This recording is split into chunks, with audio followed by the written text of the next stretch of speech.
Okay, this is the last lecture of heating effect of electric current. The topic is heating effect of electric current. तो इसमें mainly दो चीज़ पढ़ने होते हैं, एक इलेक्ट्रिक पावर कि what is electric power and the second one is Joule's law of heating.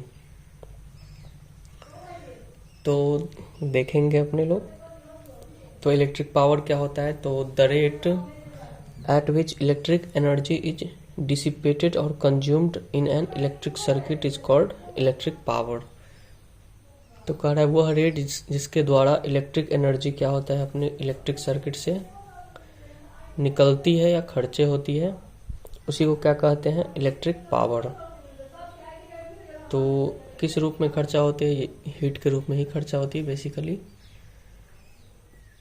तो electric power का फॉर्मूला होता है P equal to voltage into current. तो इलेक्ट्रिक सर्किट का कितना वोल्टेज है और उसमें कितना करंट फ्लो कर रहा है, उसी को क्या कहेंगे, उसी के मल्टीप्लाई को क्या कहते हैं, मल्टीप्लिकेशन को अपने लोग इलेक्ट्रिक पावर। तो इसी को further V equal to I R put करके आई स्क्वायर इंटू आर और V बाई आर करके V square by V by I करके V स्क्वायर बाई आर, इसको हम लोग लिख सकते हैं।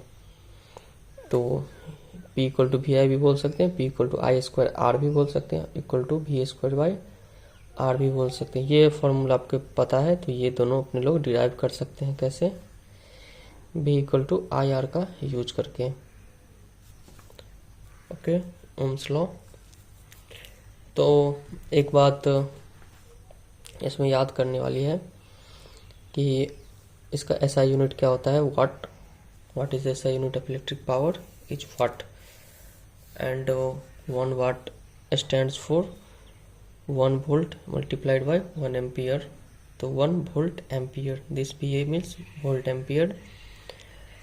और कहीं कहीं बड़े मतलब होम अप्लायंसेज या फिर बिजली का जो मीटर आता है उसमें किलोवाट आवर का भी यूज होता है। तो किलोवाट आवर को अपने लोग चेंज कैसे करेंगे, तो किलो मतलब 1000 वाट, आवर को सेकंड में चेंज करेंगे ऐसा यूनिट में।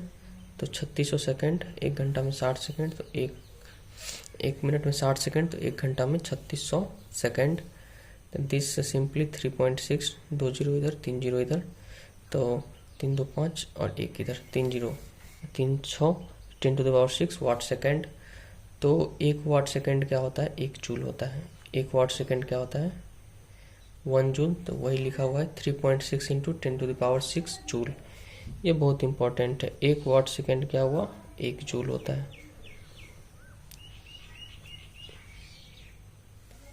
HP का अपने लोग भी नाम सुने होंगे, व्हाट इज HP।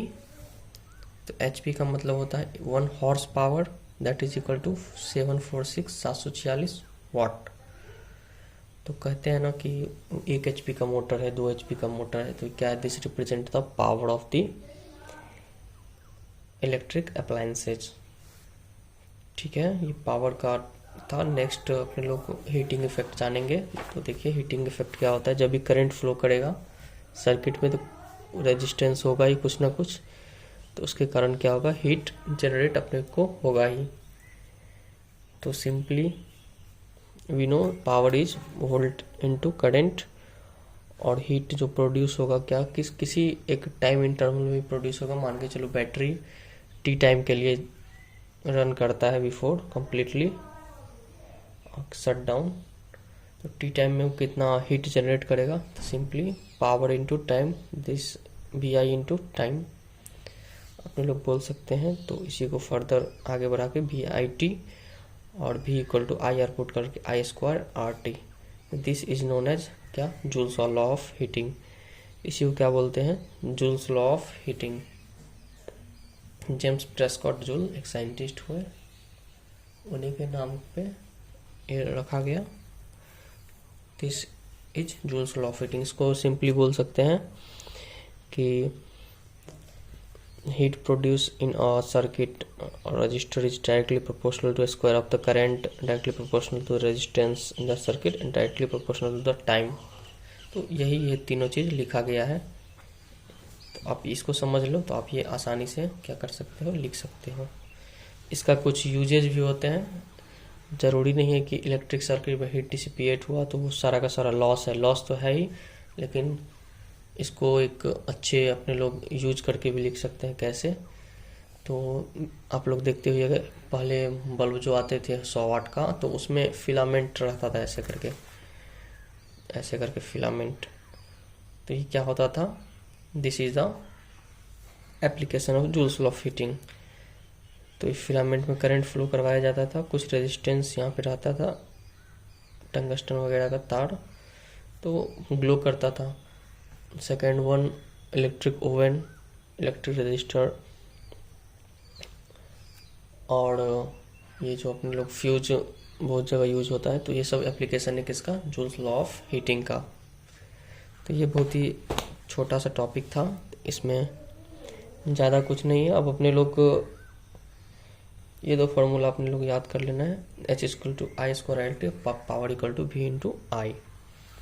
तो दिस ये इलेक्ट्रिक करंट का जो चैप्टर था वो कंप्लीट हो चुका है। कंप्लीट चैप्टर मैंने अभी यूट्यूब पे अपलोड भी कर चुका हूँ। अब इसका एक क्वेश्चन डिस्कशन का एक लेक्चर बचा हुआ है, बाकी सारा का सारा कंप्लीट है।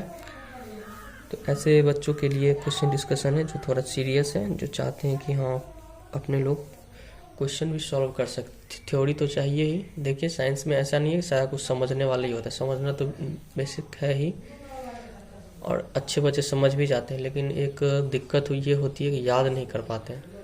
तो याद करना भी बहुत ज़रूरी है। ऐसा नहीं कि बस समझ रहे हैं और पीछे भूल रहे हैं, याद करके भी रखना होता है। तो कोशिश कीजिए याद भी करने का टॉपिक को। तो अपने लोग नेक्स्ट टॉपिक में देखेंगे इस पर कुछ क्वेश्चंस। बेसिकली हर एक टॉपिक पे मैं एक दो क्वेश्चन करवा दूंगा, जैसे जूल्स लॉ ऑफ हीटिंग पे, पावर पे, और कॉम्बिनेशन ऑफ रेजिस्टेंस पे, और फिर उसके पीछे जो भी टॉपिक्स आए हैं उस पर मैं एक एक क्वेश्चन करवाऊंगा। तब जाके आपका पूरा का पूरा इलेक्ट्रिक करंट कंप्लीट हो जाएगा। Okay, thanks.